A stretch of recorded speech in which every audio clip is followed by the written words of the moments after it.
1945年7月16日，这是一个炎热的夏天，几名10几岁的女孩相约来到了一处森林的河边露营嬉水。突然间，天空开始下起了大雪，一片片雪花如同鹅毛一般飘落在了女孩们的身上。此时，她们意外地发现，这些雪花并不是冰冰凉的，甚至还带点温暖。于是，她们天真的将这些温暖的雪花涂在了自己的脸上。然而，当女朋友还在惊讶这反常的雪花时，殊不知他们的生命都已经进入了倒计时。最终，这张照片里面的人都没有活到30岁。这是为什么呢？原来就在当天凌晨，美国新墨西哥州的一片荒凉的沙漠上，一场被称为三位一体的核实验悄然拉开了帷幕。作为人类历史上首个原子弹爆炸，这场举世瞩目的核实验不仅宣告了核时代的到来，更在不经意间将恐怖的辐射阴影投射到了周边的广大地区，给当地的普通老百姓留下了难以磨灭的健康创伤和长期的隐患。几十年来，受害者及其后代一直在追问一个迟迟没有答案的问题，那就是国家的科技进步究竟值不值得以民众的生命和健康为代价呢？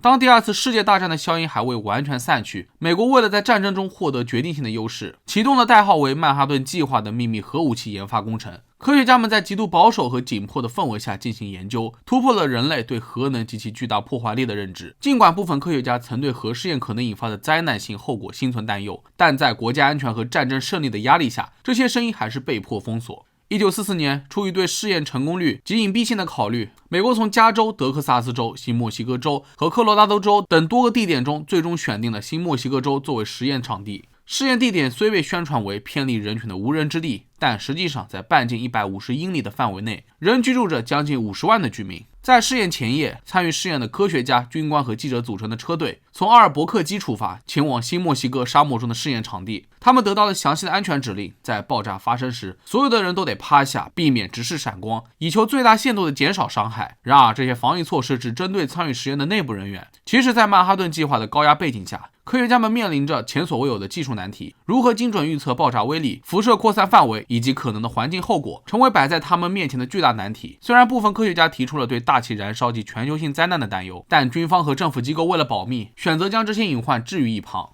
实验区域的选择、爆炸时间的确定，以及随后可能出现的任何环境污染，都在严格保密的状态下操作着，而远在附近的老百姓却毫不知情。1945年7月16日凌晨5点29分45秒，在新墨西哥州阿尔莫戈多沙漠的霍尔纳达德尔莫埃托盆地，科学家们按计划成功引爆了代号为三位一体的核装置。就在一瞬间，大地深处升起的光仿佛汇聚了无数太阳的光辉。这种震撼的体验不仅让现场的科学家和军官感到敬畏，也为后来的核实验室留下了浓墨重彩的一笔。与此同时，负责记录这一历史瞬间的记者们也用最朴实而直白的语言描述了那一刻超越人类理解的恐怖爆炸威力。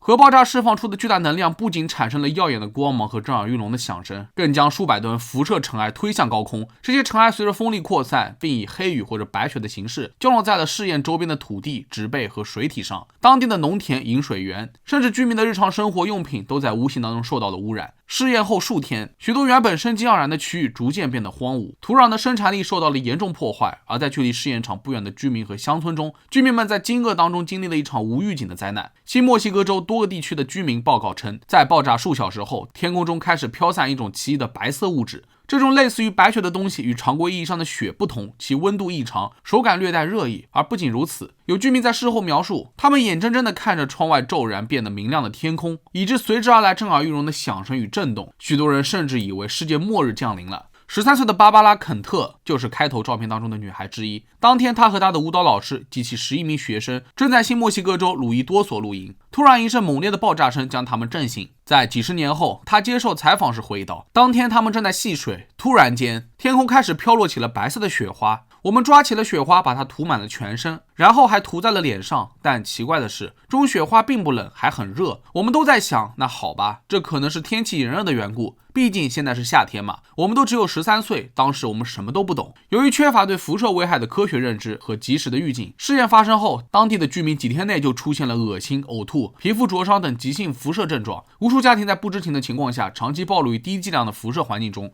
时间一长，导致了各种癌症、甲状腺疾病、白血病等病症发病率明显上升。虽然部分医学专家早在试验前就曾预见了这种可能性，但由于试验的绝对保密，民众根本就无法获得有效的防护和及时的医疗援助。有受害者回忆，他们在爆炸后不久便开始感到了体内的异常，甚至有孩子因免疫力低下而频繁患病。在距离核爆中心45英里的奥斯库罗，有一户人家，他们当天把湿的床单挂在了窗上，以防止雪花飘进屋内。几天来，这种奇怪的物质不断从天而降，覆盖了一切，像是果园、花园、牲畜群、蓄水池、河流都无一幸免。不久之后，家中的鸡和狗都陆续死亡。而芭芭拉·肯特也是在多年之后才得知，当时玩耍的雪花实际上是第一次人类核试验爆炸的辐射尘埃。在参加夏令营的12名女孩中，肯特是唯一的幸存者，其他11名女孩早就因各种癌症而去世，就连舞蹈老师和住在附近的肯特的母亲也都去世了。而肯特本人也被诊断出患有4种不同类型的癌症，这一年他也不过30岁。随着时间的推移，更多的辐射相关疾病在这些区域爆发，成为了当地居民挥之不去的噩梦。虽然没有确切的统计数据，但历史记录表明，在爆炸中心150英里的范围内有大约近50万人居住，其中相当一部分人在事业发生后不同程度的暴露于辐射之中。考虑到辐射扩散覆盖的范围，实际上受影响的人群可能远不止直接目击者或报告症状的个体，数以万计甚至数十万人的健康都有可能受到影响。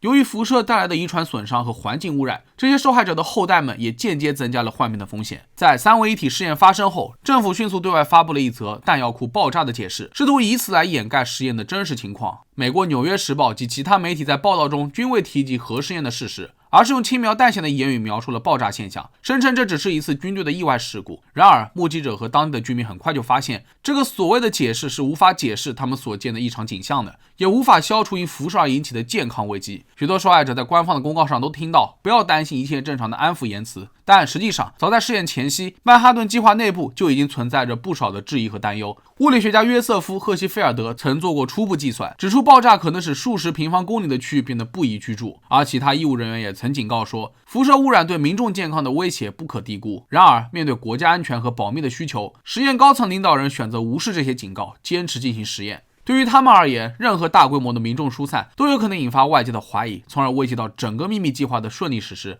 这种对于民众安全的冷漠态度，也成为日后核试验遗留问题的根源。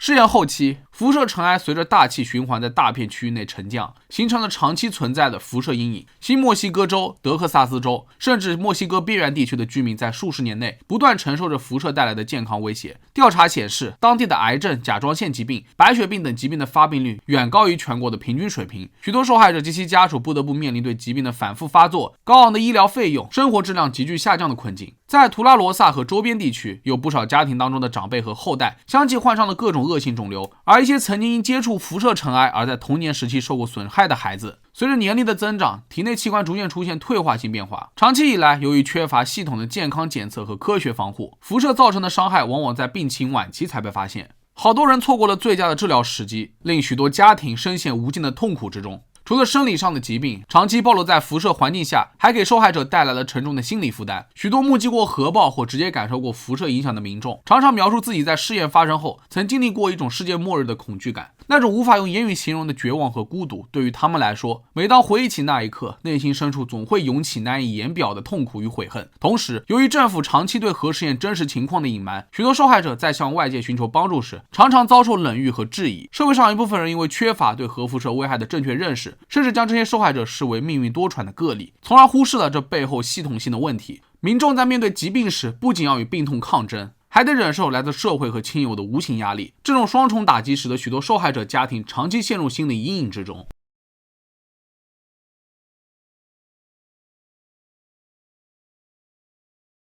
1990年，美国国会通过了辐射暴露补偿法案，旨在对于核试验受害者给予一定的经济补偿。他们为每位核试验顺风项的人员提供了5万美元的一次性补偿。然而，令大多数三位一体受害者及其家属感到愤怒的是，在法案补偿范围当中，并未包括新墨西哥州地区的民众。虽然法案已经向那些在内华达试验区受辐射影响的39000名核电站工人和顺风项的居民发放了超过25亿美元的赔偿金，但在试验当中受到伤害的大部分居民却长期被排除在外。这种补偿政策的不公平性引发了广泛的抗议。新墨西哥地区的代表和受害者不断地向立法机关施压，要求修订和扩展补偿范围，使那些长期因辐射而饱受疾病折磨的平民也能够获得应有的救济。但政府却迟迟未能对受害者做出合理的解释和补偿。于是受害者及其后代只能自发组织维权联盟，他们收集了大量的证言，整理历史资料，并通过各种途径向公众揭露核试验的真实后果。这些维权组织不仅呼吁政府对受害者进行全面赔偿，还致力于建立长效的健康检测和环境修复机制。就比如新墨西哥州的图拉罗萨顺风区的居民在2000年代初期建立了图拉罗萨盆地顺风者联盟，该组织逐步汇集了数百份关于辐射伤害的证词，并组织集会游说立法者，力图推动政府重新审视和修订法案。受害者代表纷纷发声，谴责政府早期的隐瞒行为，并呼吁社会各界正视核实验带来的长期健康风险。根据当时的辐射暴露补偿法案，新墨西哥州的居民将无法获得任何补偿，但在活动人士的带动下，众议院和参议院还是增加了经济补偿的修正案，但他们只是延长了索赔诉讼时效，以及扩大了法案的覆盖范围，将科罗拉多州、爱达荷州、蒙大拿州和新墨西哥州纳入其中，可最终也并未有实质性的进展。辐射暴露补偿法案已于2022年7月到期，届时全国各地任何因三位一体实验的受害者将得不到政府的认可。